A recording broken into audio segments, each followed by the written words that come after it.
एमएट study centre में आप सभी का स्वागत है। आधुनिक भारत के इतिहास के अंतर्गत आज हम लोग ब्रिटिश व्यापारियों के भारत में आगमन पर परिचर्चा करेंगे। इसको अन्य शीर्षक के अंतर्गत ईस्ट इंडिया कंपनी का भारत आगमन या अंग्रेज़ों के भारत आगमन के अंतर्गत भी पढ़ा जा सकता है। आज की हमारी जो क्लास होगी थोड़ा सा बड़ी होगी। उसके पीछे दो कारण हैं। एक कारण यह है कि अभी तक परीक्षाओं में जो क्वेश्चन पूछे जाते हैं तो शेष कंपनियों से करीब 30% तक क्वेश्चन पूछा जाता है और ईस्ट इंडिया कंपनी से 70% क्वेश्चन। इसका मतलब अगर क्वेश्चनों के भार की दृष्टि से देखा जाए तो अंग्रेज़ों के भारत के आगमन से अधिक प्रश्न पूछे जाते हैं, पहली बात। दूसरी बात यह है कि हम लोग जब ब्रिटिश व्यापारियों के भारत में आगमन को पढ़ेंगे तो उसमें दो बिंदुओं को अच्छे से कवर करेंगे। पहला बिंदु ईस्ट इंडिया कंपनी की शुरुआत, स्थापना और उसका नाम कब ईस्ट इंडिया कंपनी पड़ा वह देखेंगे। दूसरा कंपनी के द्वारा जो व्यापारिक गतिविधियां की गई हैं उसको देखेंगे। तो दोनों जो है भाग थोड़ा बड़े हैं, इसलिए आज की क्लास थोड़ी बड़ी होगी। एक अन्य बात यह है कि इस पूरे क्लास में जितनी भी पंक्ति हैं, जितनी भी लाइन है, सब से क्वेश्चन बने हुए हैं। इसलिए हम लोग जो है इसको पूरी गंभीरता से एक एक लाइन को अच्छे से समझेंगे और आगे बढ़ेंगे। तो हम लोग शुरू करते हैं। बात है 1576 की।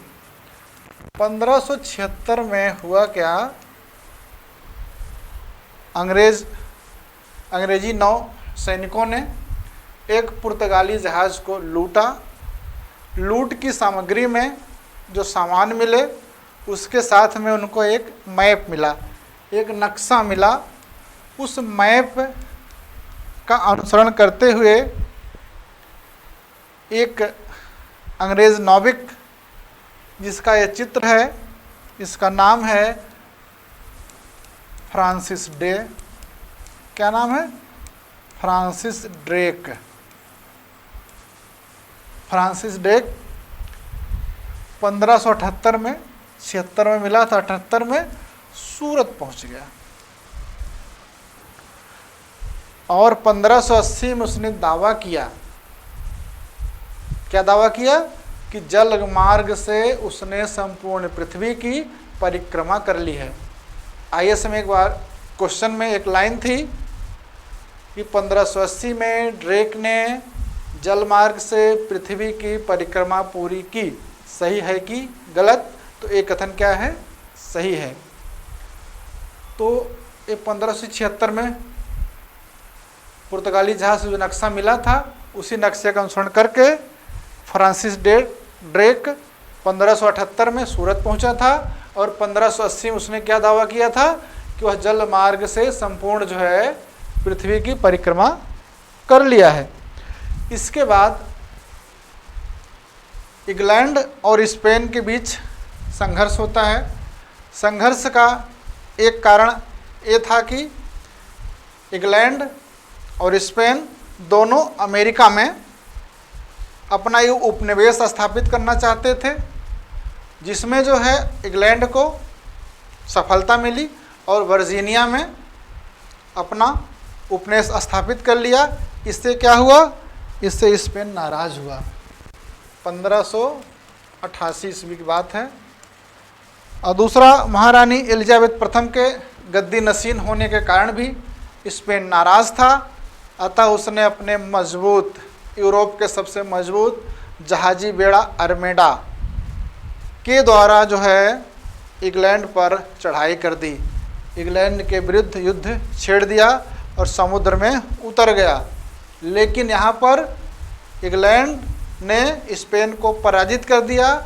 पराजित करने के बाद इंग्लैंड ने स्पेन के मजबूत जहाजी बेड़े आर्मेडा पर अधिकार कर लिया। इससे हुआ क्या? इससे इंग्लैंड की नौसैनिक क्षमता पूरे यूरोप में बढ़ गई। मतलब पूरे यूरोप में नौसैनिक रूप से इंग्लैंड श्रेष्ठ हो गया। इससे कुछ लोग उत्साहित हुए और व्यक्तिगत सामुद्रिक यात्राएं शुरू हो गई। उदाहरण के रूप में हम देख सकते हैं 1691 से 93 के बीच जेम्स लंकास्टर ने पूर्व की यात्रा की। 1696 ईस्वी में बेंजामिन वुड ने पूर्व की समुद्री यात्रा की। इसका तात्पर्य यह है कि व्यक्तिगत रूप से भी पूरब की ओर सामुद्रिक यात्राएं शुरू हो गई। इसके बाद 1599 में एक महत्वपूर्ण घटना घटती है। जॉन मिल्डन हॉल 1599 में एक अंग्रेज हैं, क्या नाम है? जॉन मिल्डन हॉल स्थल मार्ग से पूर्व की यात्रा करते हैं। 7 वर्ष तक पूर्व में रहते हैं। वह भारत आते हैं और मुगल दरबार में उपस्थित होकर व्यापारिक सुविधा प्राप्त करने का प्रयास करते हैं। आप देखो 1599 है, इस समय मुगल केंद्रीय सत्ता पर अकबर का बादशाह अकबर का शासन था। देखिए इस चित्र में भी बादशाह अकबर यहाँ पर हैं और मिल्डन हॉल यहाँ पर हैं। अपनी अर्जी व्यापारिक सुविधा प्राप्त करने वाली उनके सम्मुख प्रस्तुत कर रहे हैं, लेकिन उनको सफलता नहीं मिलती है। फिर भी जॉन मिल्डन हॉल पहला अंग्रेज था जिसने मुगल बादशाह से व्यापारिक सुविधा प्राप्त करने का प्रयास किया। और यह प्रश्न परीक्षा में कई बार आया है, स्थल मार्ग से पहला व्यक्ति कौन था जो भारत आया था? तो वह कौन था? John Mildenhall. कब आया था? 1599 ईस्वी में। जब इस तरह के व्यक्तिगत यात्राएं प्रारंभ हो गई, तब जो है 1599 ईस्वी में ही, कब? 1599 में ही लंदन में व्यापारियों का एक समूह था जिसमें 217 व्यापारी थे। एक ग्रुप था जिसमें कितने व्यापारी थे? 217 व्यापारी थे।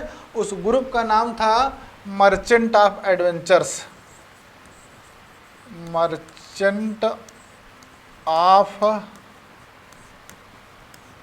एडवेंचर्स। मर्चेंट्स ऑफ एडवेंचर्स ने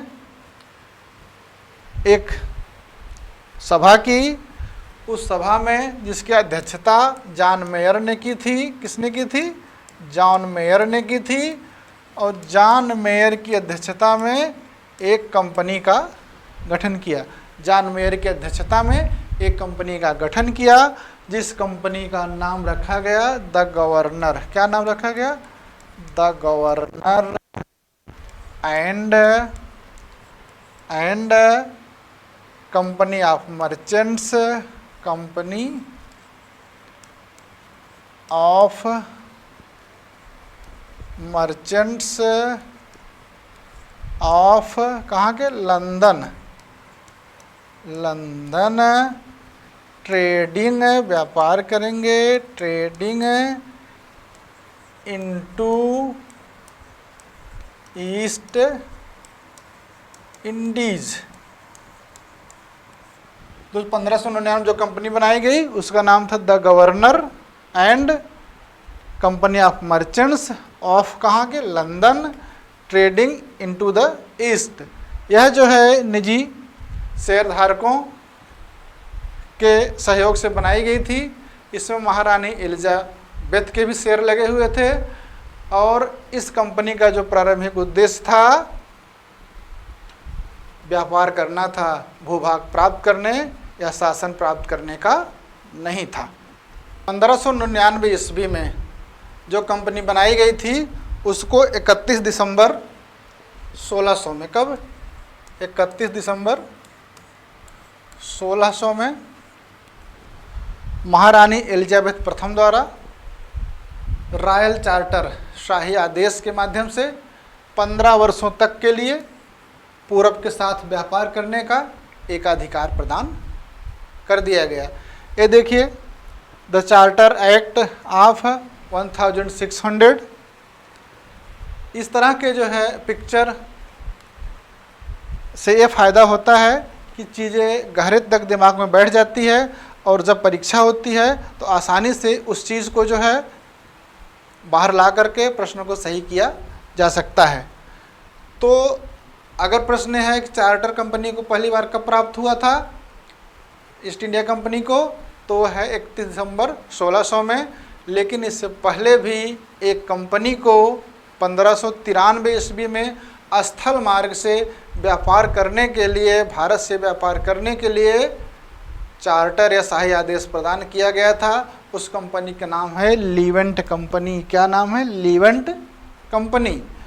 और यह लीवेंट कंपनी जो है तुर्की, रोमन इत्यादि स्थानों में व्यापार करती थी। इसको 1593 में महारानी एलिजाबेथ प्रथम ने ही स्थल मार्ग से भारत में व्यापार करने के लिए शाही आदेश प्रदान किया था। यह जो है यूपीपीसीएस 2014 में एक क्वेश्चन पूछा गया था, 1593 में स्थल मार्ग से किस कंपनी को भारत में व्यापार करने के लिए शाही आदेश या चार्टर प्रदान किया गया था? तो उसका उत्तर क्या होगा? लीवेंट कंपनी। अब 1603 ईस्वी में महारानी एलिजाबेथ प्रथम की मृत्यु हो जाती है। उसके बाद जो है जेम्स प्रथम जो है शासक बनते हैं और जेम्स प्रथम जो है 15 वर्ष की प्रतीक्षा ना करके 1609 ईस्वी में ही, कब? 1609 ईस्वी में ही जो पुराना चार्टर दिया गया था उस चार्टर का 20 वर्षों के लिए, कितने वर्षों के लिए? 20 वर्षों के लिए नवीनीकरण कर देते हैं। उसके बाद जो है 1688 में, कब? 1688 में इंग्लैंड में एक महत्वपूर्ण घटना घटित होती है। क्या है? थोड़ा याद करिए आप लोग। हाँ, 1688 में इंग्लैंड में होती है गौरवमयी क्रांति, या जिसे कहते हैं रक्तहीन क्रांति। रक्तहीन क्रांति। वस्तुतः यह जो क्रांति है राजा और संसद के अधिकारों के संबंध में है। संसद अपना अधिकार बढ़ाना चाहती थी, इसलिए जो है संसद के अधिकार को बढ़ाने के समर्थकों ने आवेदन, प्रतिवेदन और सभाओं के माध्यम से राजा को अपने अधिकार कम करने के लिए प्रेरित किया और सफलता प्राप्त की। इस पूरे घटनाक्रम में संघर्ष, लड़ाई या रक्तपात नहीं हुआ था, इसलिए इसको रक्तहीन क्रांति कहा जाता है। दूसरा, इस क्रांति के बाद 1689 में बिल्स ऑफ राइट्स के माध्यम से सभी मांगे मान ली जाती है और इंग्लैंड के निवासियों का गौरव स्थापित होता है, इसलिए यह गौरवपूर्ण क्रांति भी है, गौरवमयी क्रांति भी है। इस क्रांति के बाद जो है क्या होता है? ह्यूग पार्टी की सरकार बनती है। किस पार्टी की? ह्यूग पार्टी की सरकार बनती है और एक संयुक्त शासन स्थापित होता है विलियम तृतीय का, विलियम थर्ड का और मेरी, क्वीन मेरी का स्थापित होता है। एक सत्ता स्थापित होती है और ह्यूग पार्टी के समर्थक व्यापारियों ने उसी समय 1688 में एक कंपनी बनाते हैं, अभी the governor and company of merchant of London trading into East Indies ही व्यापार करती थी। उन्होंने कहा एक कंपनी बनाते हैं, हम लोग भी व्यापार करेंगे। उस कंपनी का नाम था न्यू कंपनी। उस कंपनी का क्या नाम था जो 1688 में बनी? उसका नाम था न्यू कंपनी। अब हुआ कि अभी तक केवल जो है पुरानी कंपनी जो थी 1599 वाली वही लाभ अर्जित कर रही थी और जनता लाभ लेना चाहती थी। उस जनता की इच्छाओं का ध्यान रखते हुए 19 जनवरी 1694 में संसद ने एक प्रस्ताव पारित किया। उस प्रस्ताव में कहा इंग्लैंड की संपूर्ण प्रजा को इंग्लैंड की समस्त प्रजा को पूर्व के साथ व्यापार करने की अनुमति है। और जब यह बात उन्होंने कही उसके 4 वर्षों बाद 2 कंपनी और बन गई, जिसमें थी एक जनरल सोसाइटी, क्या थी, जनरल सोसाइटी, और दूसरी कंपनी थी English company of merchants, English company of merchants. 2 company बन गई, जनरल सोसाइटी और इंग्लिश कंपनी ऑफ मर्चेंट्स, इस तरह से बन गई। अब हुआ क्या कि 3 कंपनी हो गई, new company, English company of merchant, general society, और एक पुरानी company the governor and the company of merchants of London. इनमें प्रतिस्पर्धा प्रारंभ हुई। इस प्रतिस्पर्धा से व्यापार में बाधा उत्पन्न होने लगी।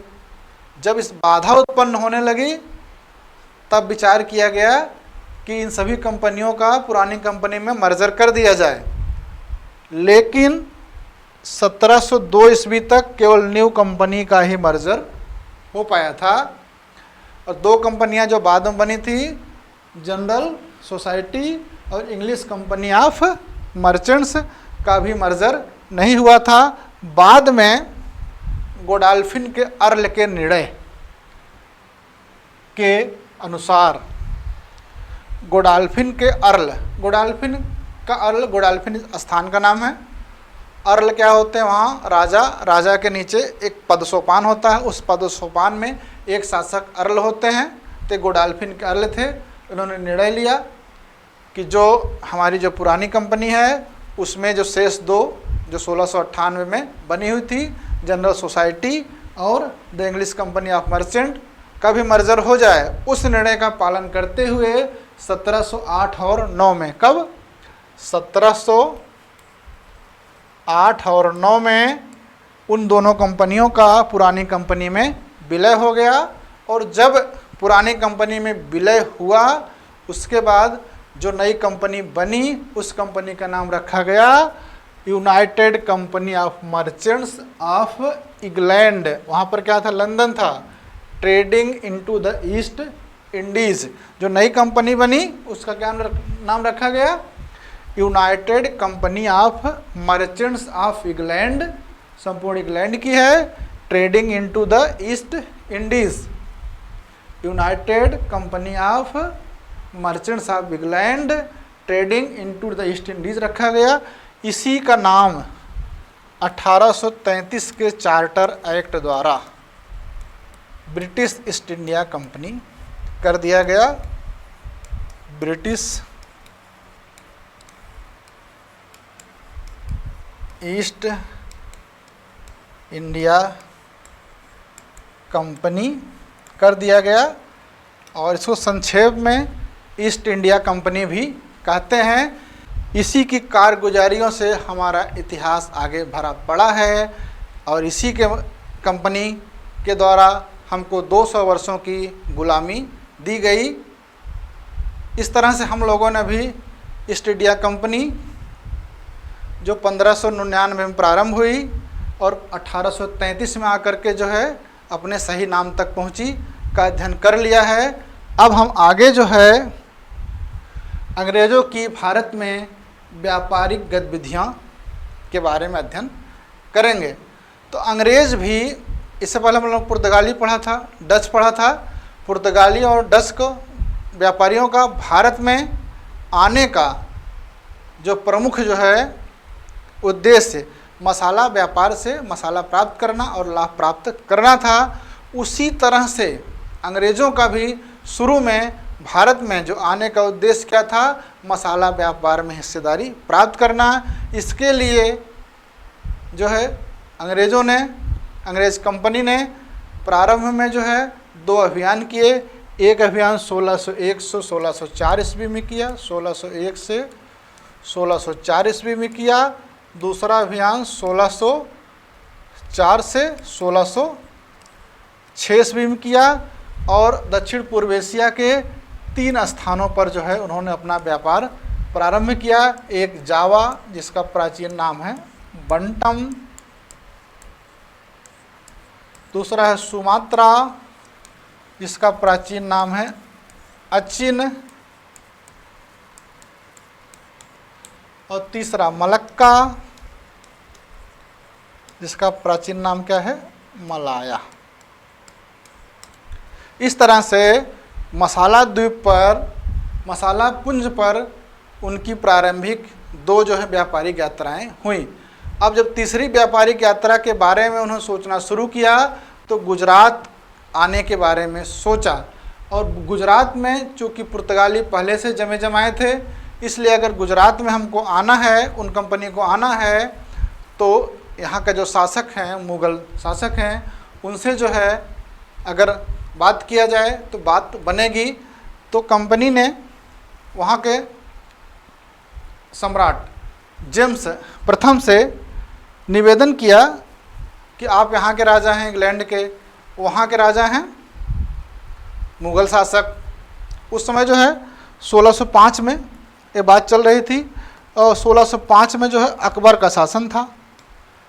तो अगर जो है राजा के स्तर पे बात किया जाए तो हमको जो है व्यापारिक सुविधा बेहतर तरीके से प्राप्त हो सकती है। जेम्स प्रथम ने जो है 1605 में अकबर के लिए जो है एक पत्र लिखा, लेकिन और अपना एक दूत भेजा।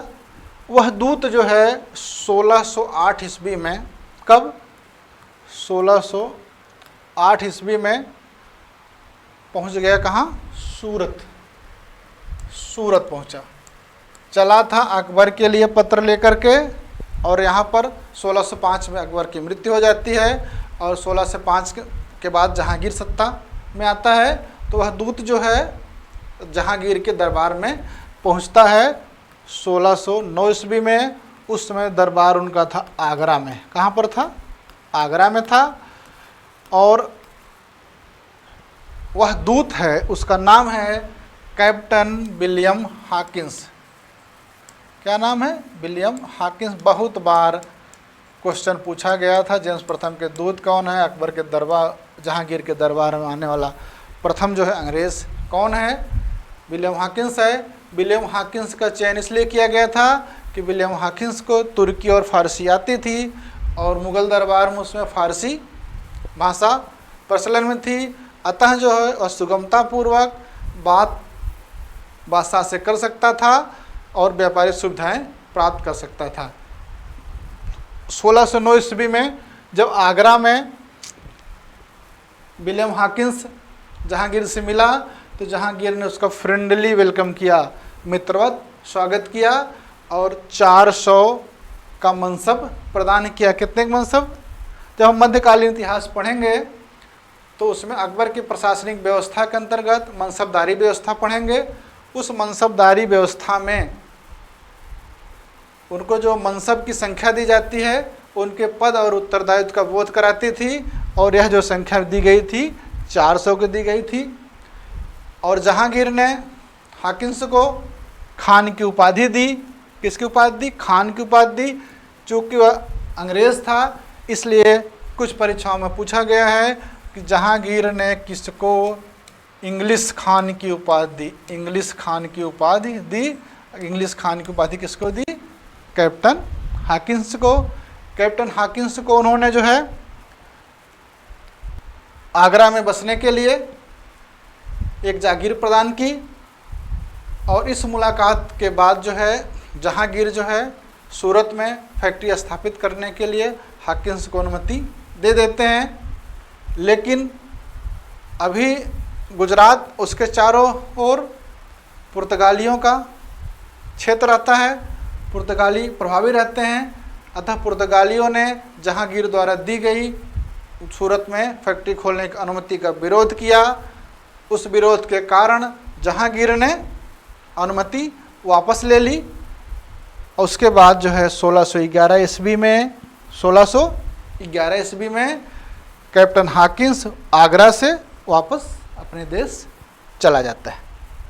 अब अंग्रेज़ों ने सोचा हम कितना भी प्रयास करें, जब तक हम पुर्तगालियों की श्रेष्ठता को सूरत से ख़त्म नहीं करेंगे, गुजरात से ख़त्म नहीं करेंगे, तब तक हमको सूरत में फैक्ट्री स्थापित करने की अनुमति नहीं मिलेगी। तो उन्होंने 1611 में प्रयास प्रारंभ किया और 1611 ईस्वी में कैप्टन मिडल्टन, नाम याद रखिए क्योंकि ये परीक्षाओं में पूछा गया है, कैप्टन मिडल्टन ने गुजरात के स्वाली, कौन सा स्थान है, स्वाली में पुर्तगाली जहाजी बेड़े को पराजित कर दिया। क्योंकि यही रास्ता ही था, जब तक पुर्तगाली आप हटाओगे नहीं तब तक जो है कोठी या फैक्ट्री स्थापित करने की अनुमति मिल नहीं पाएगी, कर नहीं सकते हैं। तो 1611 में कर दिया। और कुछ परीक्षा में पूछा गया कि स्वाली का युद्ध किसके किसके बीच हुआ। तो स्वाली का युद्ध जो है पुर्तगाली और अंग्रेज़ों के बीच हुआ। स्वाली का युद्ध कब हुआ, तो 1611 ईस्वी में हुआ। फिर 1612 ईस्वी में कैप्टन बेस्ट ने ड्रैगन और ओसियंडर जहाज़ों की सहायता से पुर्तगालियों को सूरत से निर्णायक रूप में पराजित करके भगा दिया। सूरत से निर्णायक रूप से पराजित करके भगा दिया 12 में।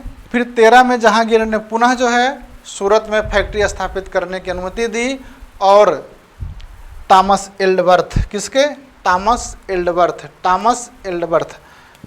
एल्डवर्थ के अधीन एक अस्थाई फैक्ट्री की स्थापना हो गई। और यह उत्तर भारत में स्थापित अंग्रेज़ों की पहली फैक्ट्री थी। उसी दौरान जब 1611 में मिडल्टन गुजरात में अभियान कर रहा था, तो अंग्रेज़ों ने एक प्रयास जो है पूरब के तट पर दक्षिण की तरफ किया। गोलकुंडा के राजा से मछलीपट्टनम में एक फैक्ट्री स्थापित कर देने की अनुमति प्राप्त कर ली और फैक्ट्री की स्थापना कर दिया। इसे भारत में जो है अंग्रेज़ों द्वारा स्थापित पहली फैक्ट्री माना जाता है। अब देखिए एक कन्फ्यूज़न है, सूरत पहली फैक्ट्री है कि जो है मछलीपट्टनम पहली फैक्ट्री है जो आंध्र प्रदेश में है। तो देखिए जब प्रश्न आए भारत में अंग्रेज़ों की पहली फैक्ट्री, विकल्प में सूरत हो मछलीपट्टनम ना हो तो सूरत लगाना है। अगर प्रश्न आए भारत में अंग्रेज़ों की पहली फैक्ट्री, विकल्प में मछलीपट्टनम हो सूरत ना हो तो मछलीपट्टनम लगाना है। अगर प्रश्न आए भारत में अंग्रेज़ों की पहली फैक्ट्री और विकल्प में सूरत भी हो और मछलीपट्टनम हो तो मछलीपट्टनम लगाना है, सूरत नहीं लगाना है। इस उत्तर की प्रामाणिकता आपको पुरानी बिपिन चंद्र की एनसीईआरटी से मिल सकती है, प्लस उत्तर प्रदेश लोक सेवा आयोग अपने प्रश्नों को उत्तर देता है। और एक प्रश्न जब आया था जिसमें सूरत और मछलीपट्टनम दोनों विकल्प थे, तो उसने जो है मछलीपट्टनम को सही माना था। इसलिए कन्फ्यूजन समाप्त होना चाहिए कि भारत की पहली फैक्ट्री मछलीपट्टनम है कि सूरत है, हमको मछलीपट्टनम ही मानना है। अगर प्रश्न आता है उत्तर भारत में अंग्रेज़ों की पहली फैक्ट्री, तो ऑब्वियस सूरत है, क्योंकि 1611 के बाद 1613 में सूरत में अंग्रेज़ों ने अपनी फैक्ट्री स्थापित की थी।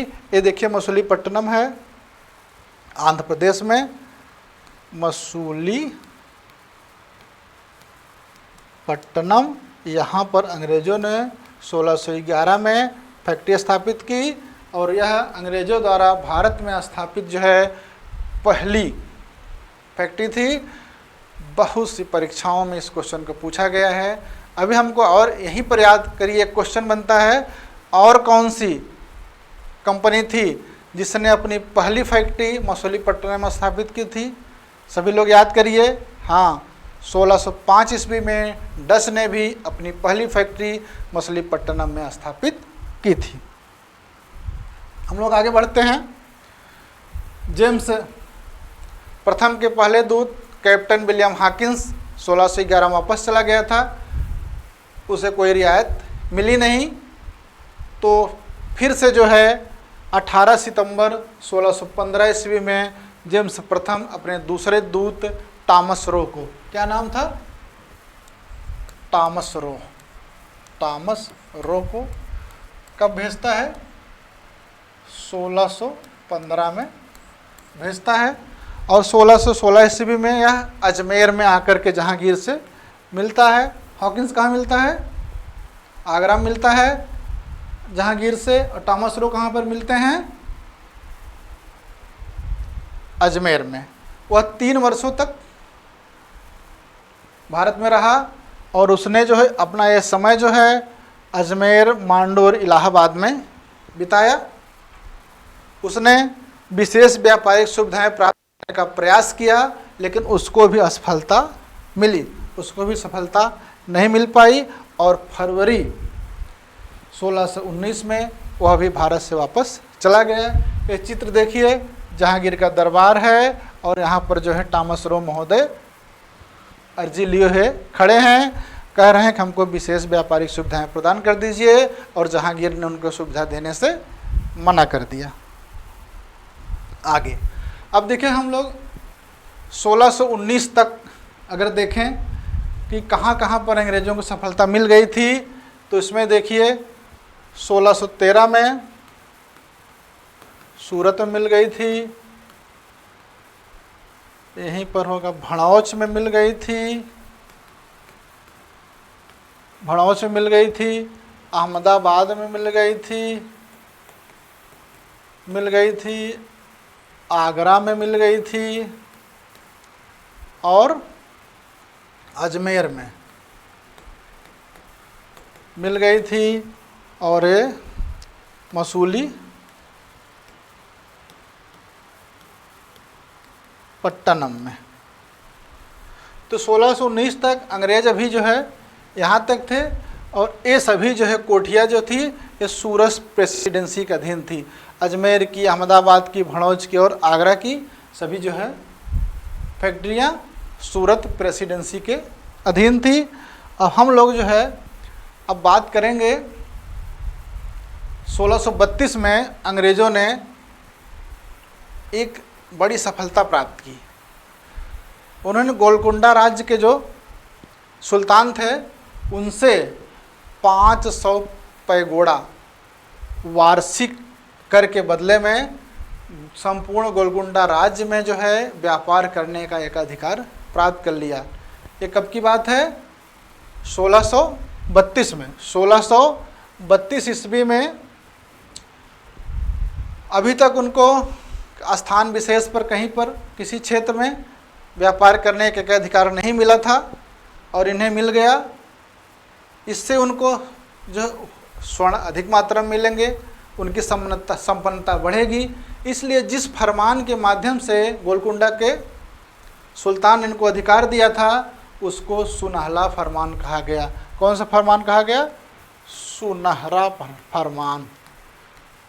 ऐसा फरमान था, गोल्डन फरमान था, गोल्डन फरमान था, क्योंकि आगे अब इसके माध्यम से उनको स्वर्ण ही स्वर्ण मिलना था, ज़्यादा से ज़्यादा धन प्राप्त होने वाले थे। परीक्षाओं में पूछा गया है कि अंग्रेज़ों को सुनहला फरमान किसने दिया। अंग्रेज़ों को सुनहरा फरमान जो है गोलकुंडा के राजा ने दिया। उसके बाद 1633 ईस्वी में बालाकोट, ये देखिए यहाँ पर होगा उड़ीसा में बालाकोट, और उसी के पास में जो है हरिहरपुरा में अंग्रेज़ों ने फैक्ट्रियाँ स्थापित की। अब उसके बाद हम लोग 1639 ईस्वी की ओर चलते हैं। फ्रांसिस डेन है, इसका नाम याद रखिए अच्छे ढंग से। फ्रांसिस डेन है चंद्रगिरी के राजा। चंद्रगिरी के राजा कौन थे, विजयनगर साम्राज्य। हम लोग मध्यकालीन इतिहास में जब पढ़ेंगे उसमें विजयनगर साम्राज्य का अवशेष चंद्रगिरी के राजा थे। चंद्रगिरी राजा से यहाँ पर जो है तमिलनाडु है, जहाँ पर एक चेन्नई गांव, चेन्नई जो है गांव पट्टे पे लिया, यही चेन्नई गांव मद्रास बना। यहाँ पर उन्होंने जो है, यहाँ पर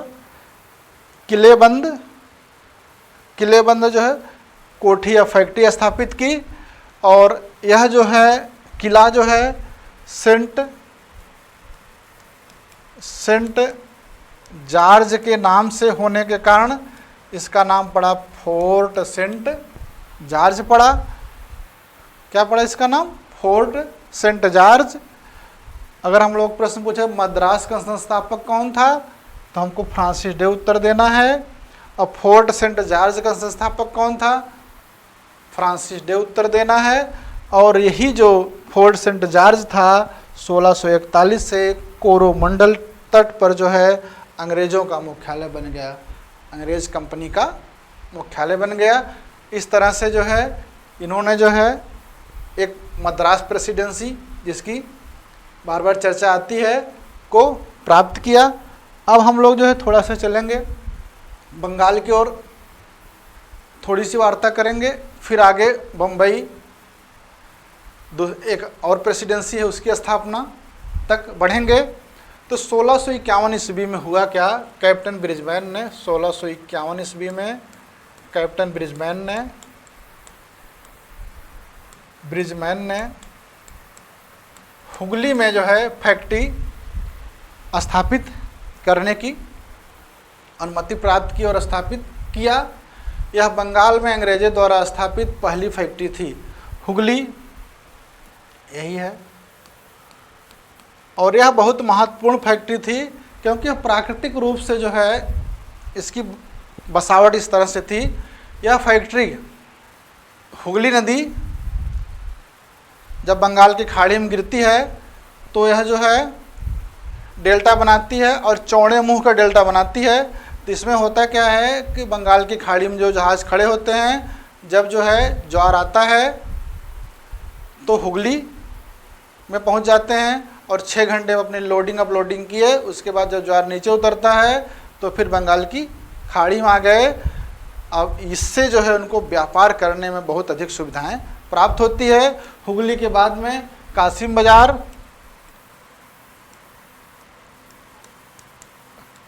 बाज़ार, पटना और राजमहल में भी फैक्ट्रियां स्थापित की अंग्रेज़ों ने। 1551 में एक और महत्वपूर्ण घटना हुई। अभी बंगाल में तो उनको व्यापार करने का अधिकार मिला हुआ नहीं था, तो बंगाल के जो थे सूबेदार इसी समय बंगाल के जो सूबेदार थे कौन था? शाह शुजा। एक डॉक्टर बॉटन थे। डॉक्टर बॉटन की सेवा से प्रसन्न हो गए और उनकी सेवा से प्रसन्न होने के बाद उन्होंने 3000 रुपये वार्षिक कितने के बदले अंग्रेज़ों को बंगाल में कर मुक्त व्यापार करने की अनुमति दे दी। अंग्रेज़ों को बंगाल में 1651 में शाह शुजा द्वारा कर मुक्त व्यापार की अनुमति मिल गई और इसके लिए केवल 3000 रुपये वार्षिक उनको देना था। हम लोग जो है बंगाल को अच्छे तरीके से पढ़ेंगे, उससे पहले हम लोग चलते हैं बम्बई। और बम्बई चलने से पहले हम लोग 1661 में बात करते हैं, जब जो है इंग्लैंड में सम्राट रहते हैं चार्ल्स द्वितीय। 1661 में बंगाल के शासक रहते हैं, इंग्लैंड के चार्ल्स द्वितीय रहते हैं।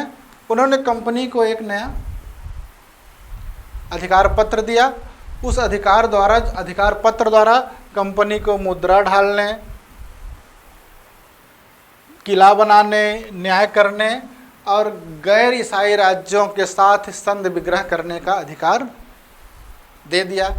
मतलब 1661 में कंपनी के अधिकार बढ़ा दिए गए, जो मुद्रा ढालने, न्याय करने, संधि करने इत्यादि की ओर बढ़ाए गए। और 1661 में एक और महत्वपूर्ण घटना हुई। घटना यह हुई कि चार्ल्स द्वितीय की शादी पुर्तगाली राजकुमारी कैथरीन ब्रेगेंजा से हो गई। तो कहेंगे इसमें क्या महत्वपूर्ण है, तो राजा और राजकुमारियों की शादियाँ होती रहती हैं। नहीं, इसमें महत्वपूर्ण है, जब जो है चार्ल्स द्वितीय की शादी पुर्तगाली राजकुमारी कैथरीन ब्रिगेंजा से होती है, तो इनको चार्ल्स द्वितीय को दहेज में बम्बई द्वीप मिल जाता है। और वही चार्ल्स द्वितीय जो है 1668 ईस्वी में मात्र 10 पाउंड, कितना, 10 पाउंड नॉमिनल होता है, 10 पाउंड के किराए पर जो है अंग्रेज कंपनी को दे देते हैं 1668 ईस्वी में। और 1669 से 1677 के बीच में इसी स्थान पर जो है आधुनिक बम्बई की स्थापना होती है, जो इसकी स्थापना गैराल्ड ऑन्गियर ने किया था। किसने किया था? गैराल्ड ऑन्गियर ने। गैराल्ड ऑन्गियर ने। अगर प्रश्न आता है कि आधुनिक बम्बई या बम्बई का जनक कौन है, निर्माता कौन है, तो उत्तर है गैराल्ड ऑन्गियर। इससे भी ज़्यादा महत्वपूर्ण ये रहा कि 1687 ईस्वी में, कब? 1687 ईस्वी में सूरत के स्थान पर बम्बई को कंपनी का मुख्यालय बना दिया गया।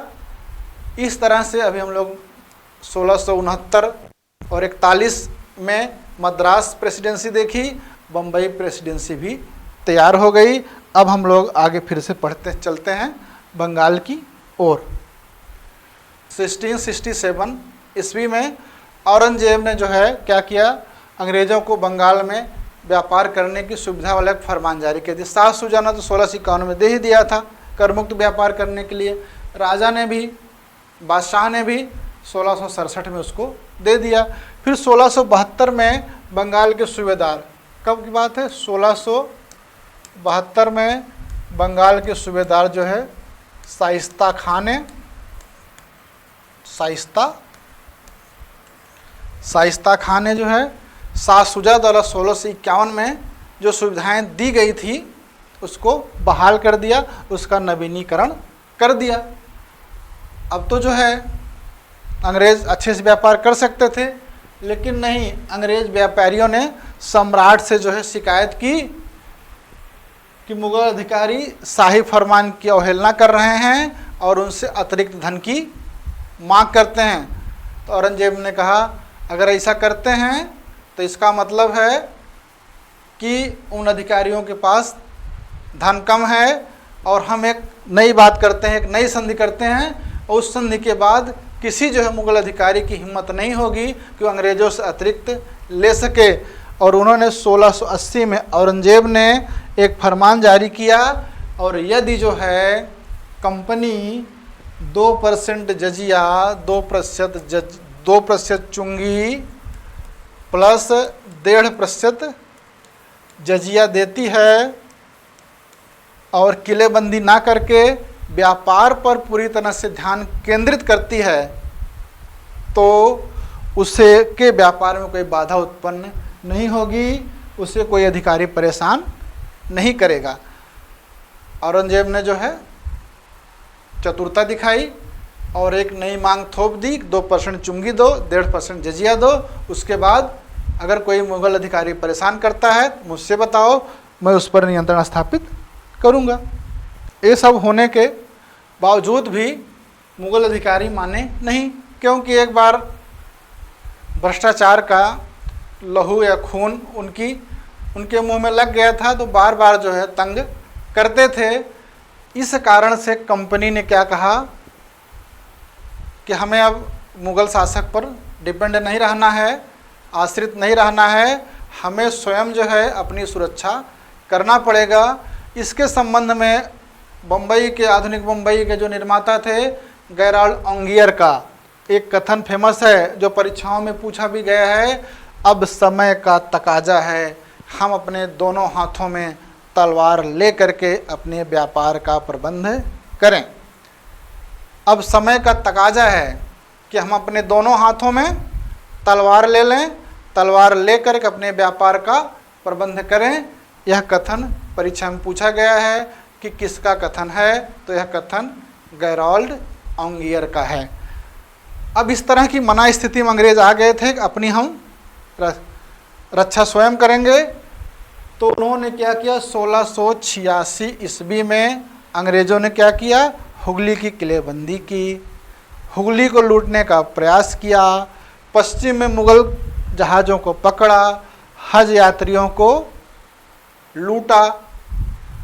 शासक कौन है, केंद्रीय सत्ता किसके पास है, औरंगजेब के पास है। और अंग्रेज़ क्या कर रहे हैं, मनमानी कर रहे हैं, हुगली की किलेबंदी कर रहे हैं, हुगली को लूटने का प्रयास कर रहे हैं। पश्चिम में जो गुजरात के आसपास में इनके जहाज़ चल रहे हैं उनको लूटने की कोशिश कर रहे हैं, पकड़ने की कोशिश कर रहे हैं। और हज यात्री जो यात्रा के लिए जा रहे हैं उनके साथ भी वो लूटपाट कर रहे हैं। इससे औरंगजेब बहुत अधिक क्रोधित हुआ और अंग्रेज़ों के विरुद्ध भयंकर कार्रवाई की।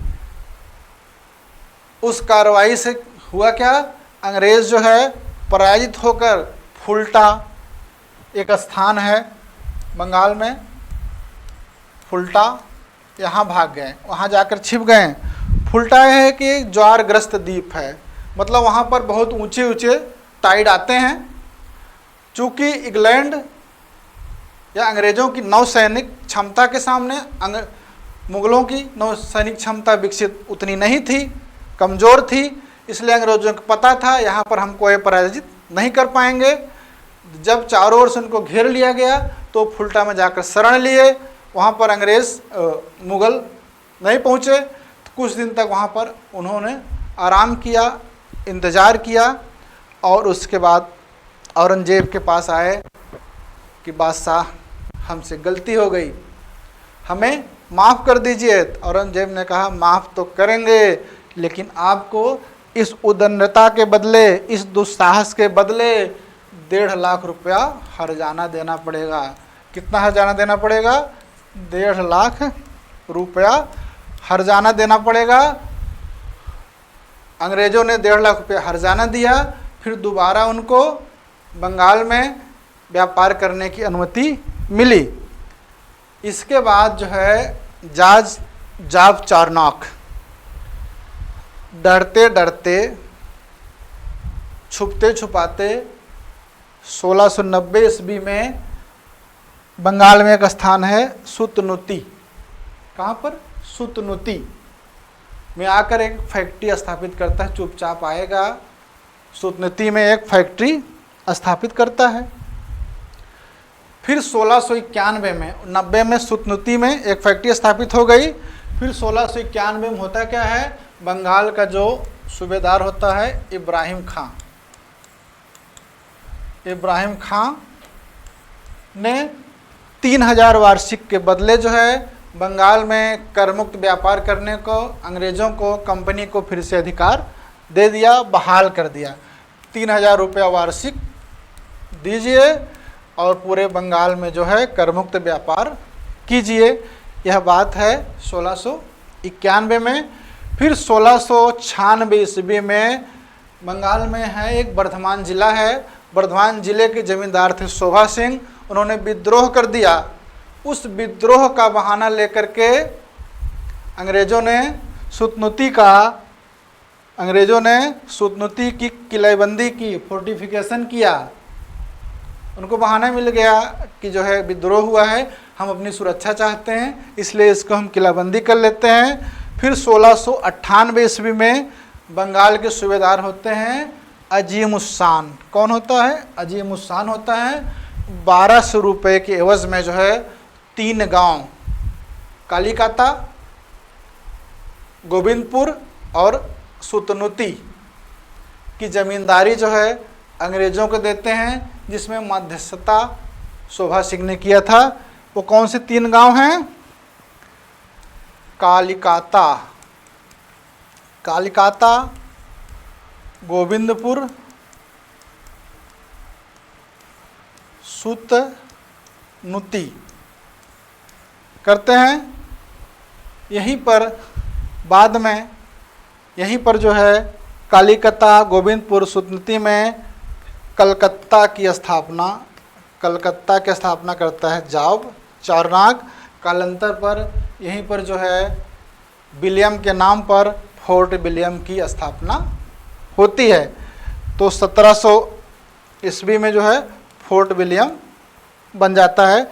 इस तरह से हम लोगों ने देखा अंग्रेज़ों ने बम्बई, मद्रास और कलकत्ता की अपनी प्रेसिडेंसियाँ स्थापित कर ली।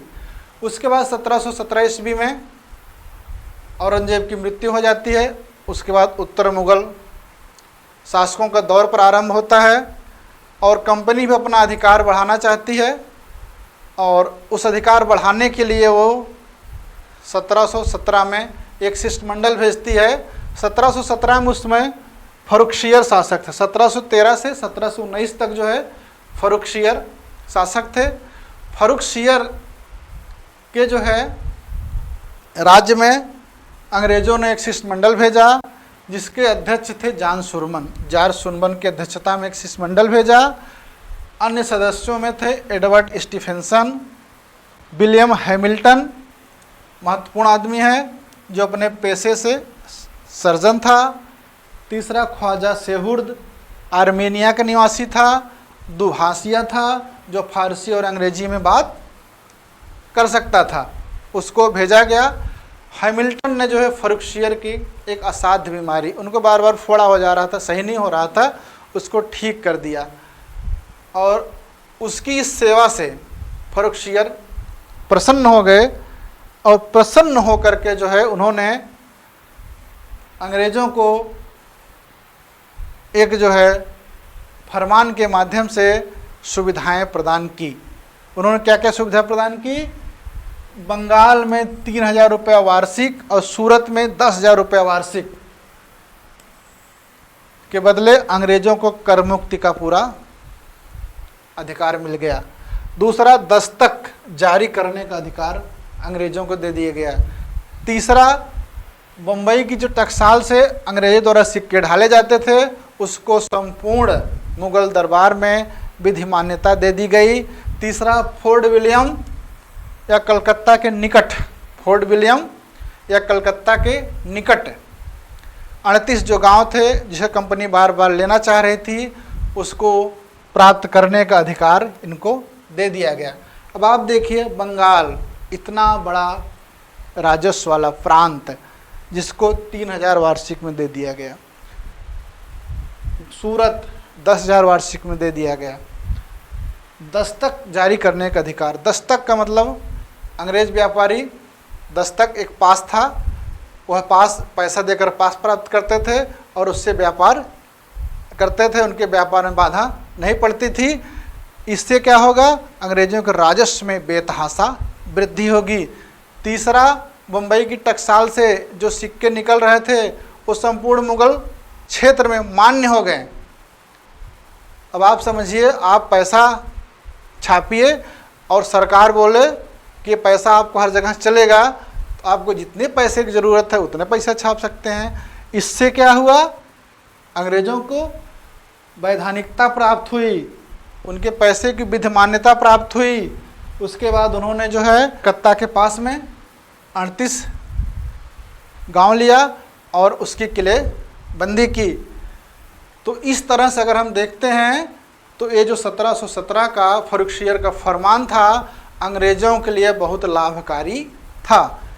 इसी लाभ को देखते हुए अंग्रेज इतिहासकार ऑरम कौन थे? ऑरम ने इसे कहा कंपनी का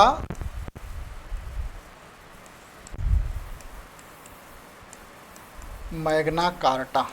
इसे क्या कहा? कंपनी का मैग्ना कार्टा। मैग्ना कार्टा से तात्पर्य महाअधिकार। यह कंपनी के लिए अधिकार नहीं थे जो इसके दूरगामी परिणाम आएंगे। उससे क्या हुआ है? ये महाअधिकार है, महाअधिकार पत्र है, महाअधिकार पत्र है। इस तरह से कंपनी जो एक व्यापारी के रूप में आई थी वह इतने अधिकारों से लैस हो गई। अब हम लोग जो है कंपनी की स्थापना से लेकर के 1717 तक उसकी गतिविधियों का अध्ययन कर चुके हैं। तो परीक्षाओं में जो है अंग्रेज़ों की फैक्ट्रियाँ पूर्वी घाट और पश्चिमी घाट पर पूछी जाती हैं, तो हम लोग जल्दी से इसको देख लेते हैं। मछलीपट्टनम में देखिए, मछलीपट्टनम में है 1611 में यहाँ फैक्ट्री स्थापित की।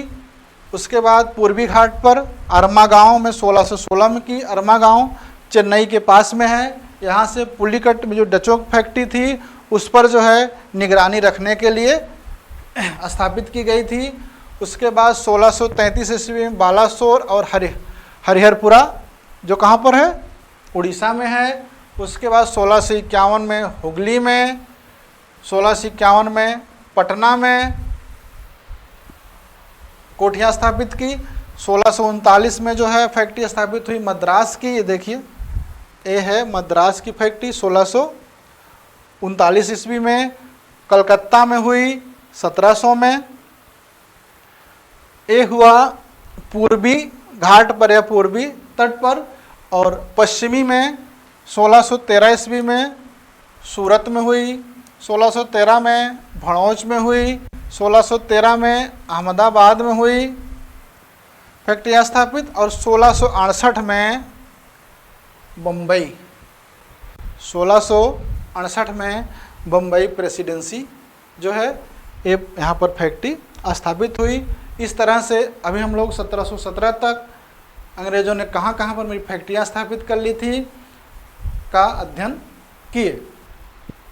तो हम लोगों ने जो है यहाँ तक अध्ययन कर लिया है और आज की क्लास थोड़ा लंबी रही है। बात आगे हम डेन और फ्रांसीसी कंपनियों के बारे में पढ़ेंगे। वो क्लास छोटी रहेगी क्योंकि उनके बारे में चीज़ें थोड़ा कम हैं। तो आज हम अपनी क्लास यहीं पर समाप्त करते हैं। आप सभी का बहुत बहुत धन्यवाद।